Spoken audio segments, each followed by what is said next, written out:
Son las 7 de la mañana, 18 minutos, 7 de la mañana, 18 minutos. Bueno, pues a esta hora de la mañana, nuestro invitado, el doctor David Ricardo Cardona Molina, lo tenemos aquí ya en el estudio. Vamos a ver si logramos más adelante tener a la doctora Corcho también con nosotros desde la capital del país. Parece que tuvo trabajo anoche como médica hasta altas horas de la noche.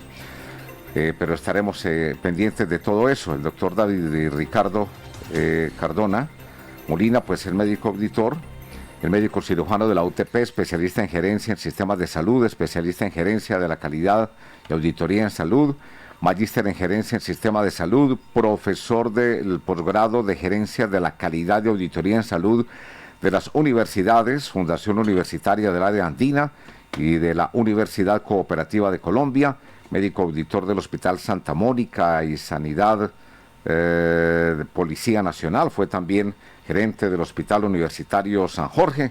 Así que le damos la bienvenida. No sé qué más me quedaría faltando para que nos cuente, doctor David Ricardo. Buenos días. Buenos días, Álvaro. Buenos días, Germán. Gracias pues por la invitación. Lástima que la doctora pues aún no se haya podido conectar. Todo está muy bien, es preciso todo lo que acabas de decir, Álvaro. Bueno, gracias, doctor Germán. Sí, le doy los muy buenos días al médico David Ricardo Cardona Molina. Como lo decía Álvaro en su paso por la vida pública y profesional, pues usted tiene un amplio conocimiento del sector salud en esta región y en todo el país. Desde su punto de vista y lo que ha estudiado, esta reforma que avanza en el Congreso de la República, entre otras cosas de manera lenta, y un tema que ha sido pues bastante discutido, ¿en qué cree usted que va a terminar, doctor David Ricardo? ¿Cuál es como lo positivo de lo que trae esta reforma en lo que presentó el gobierno? ¿Y qué es lo negativo, lo que definitivamente no se debería aprobar allí en el Congreso de la República? Bueno, gracias, Germán. Una pregunta bastante amplia. ¿Qué es importante aquí mencionar frente al tema de la reforma? Indiscutiblemente, pues no hay temas que sean muy nuevos. Se va a fortalecer todo lo que tiene que ver con la atención primaria en salud, que se ha venido hablando desde la ley 1438 y todos estos temas de los centros de atención, pero es positivo indiscutiblemente que se piense fortalecer eso. Cualquier sistema de aseguramiento y de atención en salud, teniendo en cuenta que los recursos son finitos, son pocos, requiere tener una población sana. Es por eso que la ley 100 definió que las EPS serían empresas promotoras de salud, es decir, promover mucho y fortalecerse en las actividades de prevención y promoción. Esto, a pesar de que viene contemplado en la ley actual, pues se pretende fortalecer a través de los centros de atención primaria en salud, que se supone serán más de 2.000 centros que operarán en todas las zonas rurales del país y que estos centros van a estar adscritos a una comunidad. Por lo tanto, volveremos a algo que antes se venía haciendo y que es positivo, y es tratar de tener una atención mucho más cercana a la población para evitar que la enfermedad sea lo primordial en la atención en los servicios de salud, más que sea la prevención. Bueno, ahora tenemos también en línea desde la capital del país a la doctora Diana Carolina Corcho Mejía, médica psiquiatra con maestría en estudios políticos, exministra de Salud en Colombia, vocera de la reforma a la salud desde la Comisión de Seguimiento de la Sentencia 760 y de la Cumbre por una Reforma Social y Política por la Reforma Estructural al Sistema de Salud. Doctora Carolina Corcho, bienvenida, buenos días. Muy buenos días, un saludo muy especial a la audiencia. Doctor Germán. Doctora Corcho, le doy los muy buenos días y la bienvenida una vez más acá al informativo del Eje Cafetero. El sistema de salud es motivo de discusión en el Congreso de la República. Luego que ustedes, allí en el gobierno, estaba usted ministra en ese momento, presentaran esta iniciativa. Como viene el proyecto, como viene siendo estudiado y analizado en el Congreso de la República, ¿cómo será el aseguramiento en el tema de salud para todo el pueblo colombiano? Bueno, muy buenos días. Lo primero es que esta reforma a la salud no cambia el aseguramiento, el aseguramiento, como en la actualidad sigue estando a cargo del Estado, porque lo que ha quedado claro en todo este debate público es que las EPS no son aseguradoras. Eso ha quedado claro. Las EPS son intermediarias y administradoras de recursos públicos. ¿Por qué no son aseguradoras? Porque un asegurador, por principio, tiene que tener un mecanismo de reaseguro para responder con sus deudas en caso de liquidaciones. Si no tiene reaseguro, debe tener reservas técnicas para respaldar sus deudas. Quedó demostrado con el informe de la Superintendencia de Salud, que no ha sido refutado, que las EPS no tienen estas reservas técnicas, no son aseguradoras. El asegurador ha sido en realidad el Estado, y en la reforma de la salud se mantiene el Estado como asegurador, como hasta hoy lo está haciendo, pero ya de manera más clara y definida. Bueno, estamos aquí también con el doctor David Ricardo Cardona Molina. Doctor David Ricardo. Muchas gracias, dándole los buenos días a la doctora Carolina, agradeciéndoles el espacio pues para estar aquí con nosotros. Doctora, entonces en ese orden de ideas, una de las grandes inquietudes que ha tenido la población en general es, bueno, entonces, ¿qué va a pasar entonces con las EPS? ¿Cuál va a ser la función que entrarían a ser las gestoras de salud y vida en el sistema? Es bueno aclarar esto porque aquí pues ha habido una serie de tergiversaciones frente al tema y se está diciendo pues que efectivamente esto va a ser más de lo mismo, simplemente va a ser un cambio de nombre. Entonces le agradecería que aclarara básicamente cuál va a ser la función de estas gestoras de salud y vida. Bueno, la población tiene que estar tranquila porque la atención en salud que recibe un ciudadano no la recibe en un EPS. Un EPS es un ente administrativo. La recibe en una clínica y hospital. En la reforma van a seguir existiendo las clínicas, los hospitales, los centros de salud de primer nivel donde usted lo atienden el médico general para ir al especialista. Simplemente las EPS que funcionen, porque hay otras que no funcionan y hace mucho tiempo. Al principio eran 157 y ya vamos en 27 y se han liquidado en los anteriores gobiernos mayoritariamente. Se van a transformar en gestoras de salud y vida, que van a tener como tarea el apoyo en la labor de referencia y contrarreferencia. ¿Qué es esto? Usted va donde el médico general y ese médico general dice: usted necesita un ginecólogo. Entonces tiene que buscar una clínica o hospital de segundo nivel donde haya un ginecólogo. Esta es una de las funciones que tendrían las gestoras de salud y vida. La segunda función central que tendría la gestora de salud y vida es la auditoría.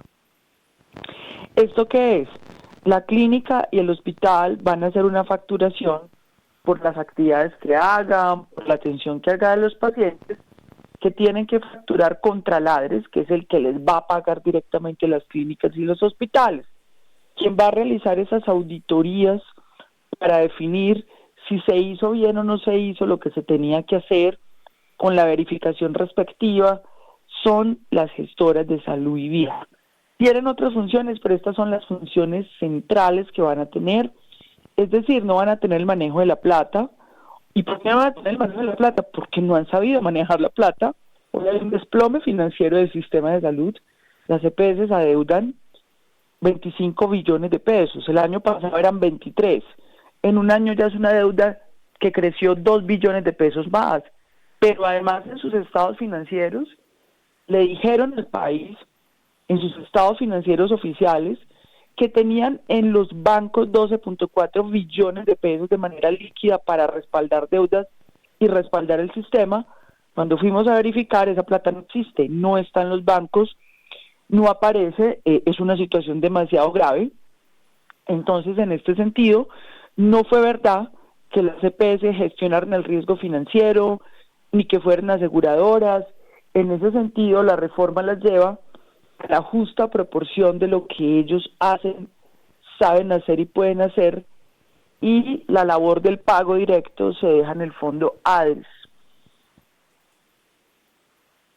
Ahora, en ese mismo sentido, digamos que una de las cosas que se ha visto que ha sido más funesta dentro del sistema es la integración vertical, y para aclararle a los oyentes, es como favorecimiento a la atención a ciertos prestadores en desmedro de otros prestadores.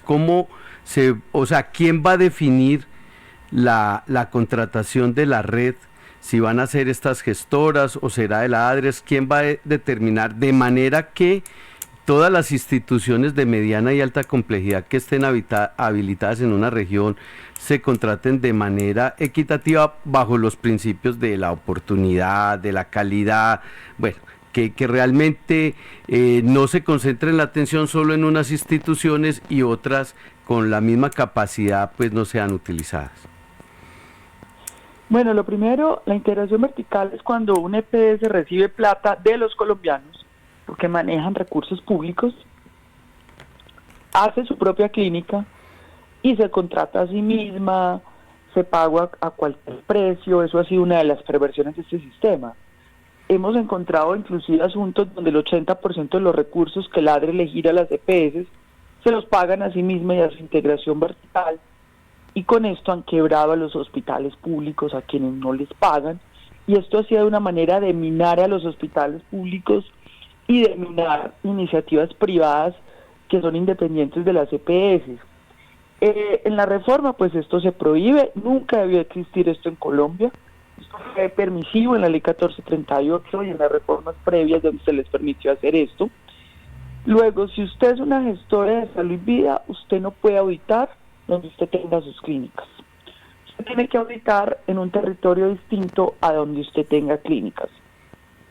Eso es un elemento, pero ahora las EPS en la actualidad hacen todo, entonces reclaman la plata del Estado, le pagan a sus clínicas, se auditan a sí mismas, no hay un control permanente sobre los recursos, porque mire por ejemplo lo que pasó el año pasado. De 27 EPS, solo 4 presentaron informes sobre cuáles fueron las atenciones que hicieron, cuáles fueron los tratamientos que prestaron. Solo 4 presentaron informes con información confiable para que el Estado haga el ejercicio de calcular la UPC, que es el recurso que se le girará este año. Solo 4, y manejaron 82 billones de pesos al año. Eso es inaceptable. Es mucha plata robando sin control en este país. Ahora dicen, es que sí, la plata sí se controla porque la Contraloría General de la República hace unas auditorías.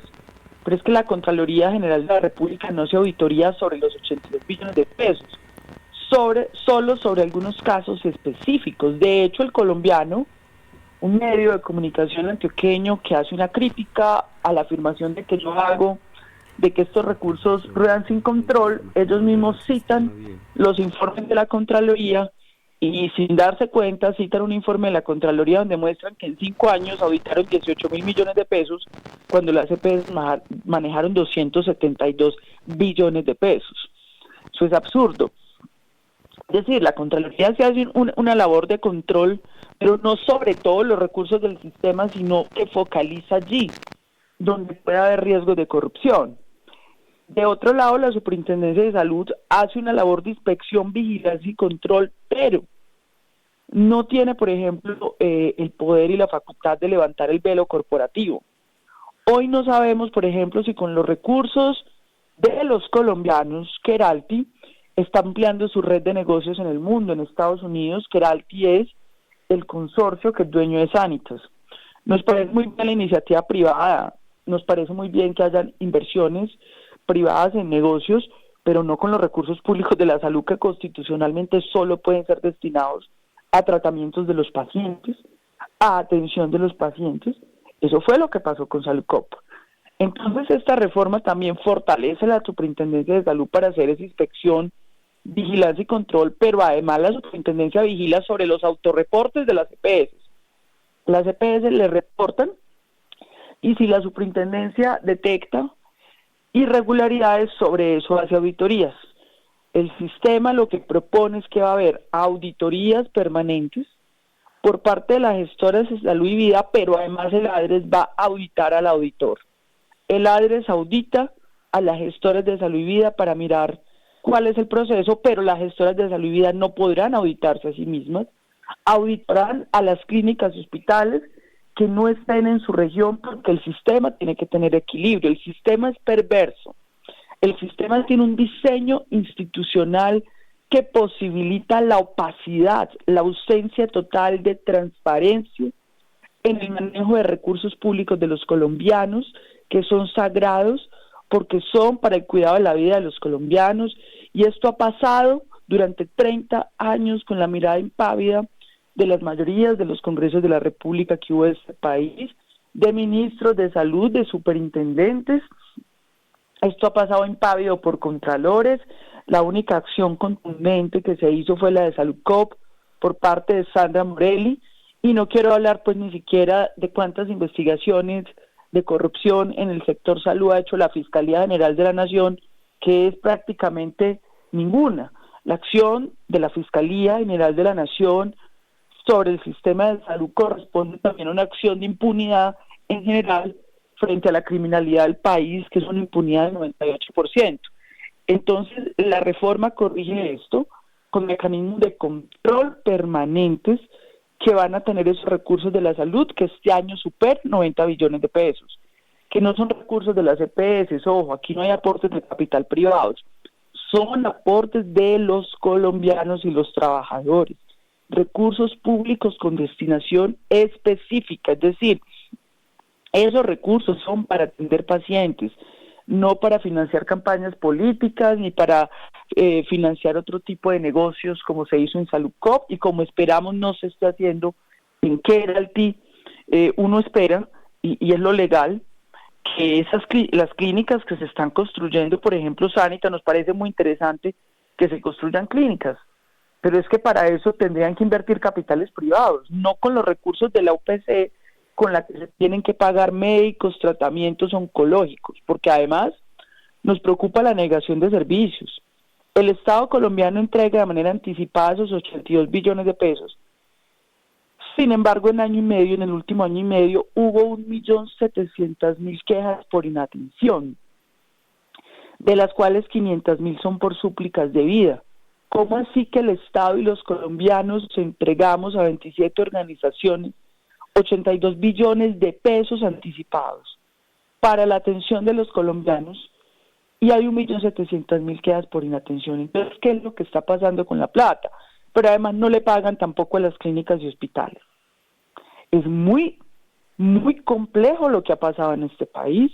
Tengamos conciencia de que eso no debió pasar en Colombia, y lo que el Congreso de la República y el Senado de la República tienen la oportunidad de corregir el camino equivocado por el que condujeron a este sistema de salud a una de sus crisis más profundas, pero no crisis por lo que dice la oposición de manera mentirosa, de que esto es una crisis inducida por el gobierno del presidente Gustavo Petro, y cogen de manera falsa y mentirosa videos míos y los editan para decir que nosotros estamos induciendo una crisis. Eso es una degradación del debate, es una deshonestidad. Es una crisis profunda porque nunca los gobiernos la asumieron, ocultaron las alertas de la Corte Constitucional de que esto no iba bien, con la sentencia T760 del 2008, ocultaron las alertas de la Contraloría General de la República en el 2014, donde ya advertían, estas organizaciones EPS va mal, están en un desplome financiero, no están manejando de manera transparente los recursos y los gobiernos no hacen nada. No solamente ocultaron la crisis, la coadyuvaron, flexibilizando con decretos y resoluciones, como ocurrió con el doctor Alejandro Gaviria y Ruiz, para que las EPS se les bajaran las exigencias y se diera una apariencia de normalidad mientras el sistema se desplomaba. Y el sistema llegó al punto en el que estamos en este momento. Entonces ya es hora de que se recupere el camino, de que el Congreso de la República corrija estos errores, para que se garantice en Colombia el derecho fundamental a la salud. Doctora Carolina Corcho, una última pregunta, sabemos que tiene ya una agenda que cumplir. A propósito de este tema que usted acaba de comentar, de la corrupción que se ha dado dentro del sistema, los críticos de la reforma allí en el Congreso de la República y Los mismos críticos de todo el sistema general de salud han dicho que con esta reforma regresaríamos al sistema antiguo, es decir, que se va a estatizar la salud en Colombia, lo que permitiría que la clase política sea la que maneje los recursos de la salud. ¿Eso es verdad o eso es mentira? La clase política ya maneja los recursos de la salud. ¿O quién maneja las EPS del régimen subsidiado? Las EPS ¿o quién maneja Capital Salud? La Alcaldía de Bogotá. ¿Sabía Salud quién la manejaba? La Gobernación de Antioquia con la Alcaldía de Medellín. ¿O quién maneja en Sanar? Es que la clase política hoy maneja los recursos de la salud. Y no sabemos cómo se manejan porque después de que los recursos entran a la EPS, los mecanismos de control no existen. Y de ahí en adelante la EPS, sea público o privada, es opaco. Entonces quienes dicen eso, pues realmente o no conocen el sistema de salud o actúan y hablan de manera cínica, porque ellos saben, inclusive muchos de ellos han estado en los negocios de la salud. Los mismos que se oponen son muchos de los que han estado en los negocios de la salud y han sido los partidos más comprometidos con hacer negocios con la salud en Colombia. Entonces yo llamo a la honestidad. Por el contrario, la reforma transparenta porque ya no van a haber este conjunto de intermediaciones. Y estos intermediarios son intermediarios del clientelismo político en Colombia y del capital financiero y sector empresarial, que en alianza construyeron la Ley 100 para que estos recursos se manejan de manera opaca. Son billones de recursos que sostienen el orden conservador en Colombia. Por eso tú ves a la clase política clientelista, no la mayoría, porque la mayoría del Congreso de la República, como fue demostrado en el Congreso, en la Cámara de Representantes, respalda la reforma. Pero sí ves a ese sector de esa clase política aliada para que se siga manejando la plata a sus anchas, defendiendo intereses particulares y clientelistas. Por el contrario, la reforma transparenta, porque hay un fondo público llamado ADRES que no crea el gobierno de Petro, crea el gobierno de Juan Manuel Santos, para que se pague estos recursos de manera directa a clínicas y hospitales. Ahora bien, un artículo que se perdió y se tiene que recuperar en el Senado de la República y tiene que ver con el manejo de los hospitales públicos. En la propuesta inicial que nosotros presentamos, se incluyó un elemento de elegibilidad por examen público nacional de los gerentes de los hospitales públicos. Los hospitales públicos hay unos que son del orden municipal, otros del orden departamental y otros del orden nacional.